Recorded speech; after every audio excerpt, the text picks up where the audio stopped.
நாளை பார்த்துக்கிடுவோம். எந்த லட்சமே கொடுங்க. நான் காஷ்மீர் விவகாரம் வந்து ஒரு 2 வார்த்தை பேசிட்டு போயிடலாம். இங்க போட்டு வச்சிருந்தோம், நீங்க இங்க வந்துட்டீங்க. அங்க இருக்கு, அங்க இருக்கு.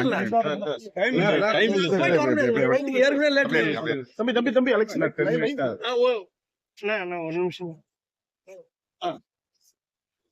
காஷ்மீரில் நடந்துள்ள கொடூரம் பெரும் அதிர்ச்சி அளிக்கிறது. இந்த பயங்கரவாதத்தை கடுமையாக நசுக்க வேண்டும். உயிரிழந்த குடும்பத்தினருக்கு எமது ஆழ்ந்த இரங்கலை தெரிவித்துக் கொள்கிறோம். பாஜக அரசின் தவறான கொள்கை மற்றும் ஜம்மு காஷ்மீர் விஷயமாக அவர்கள் எடுத்த நடவடிக்கை இந்த விளைவுகளை உருவாக்கி இருக்கிறது. அது மட்டுமில்லாமல் உளவுத்துறை தோல்வியடைந்திருக்கிறது என்பதைத்தான் இந்த சம்பவம் உறுதிப்படுத்துகிறது.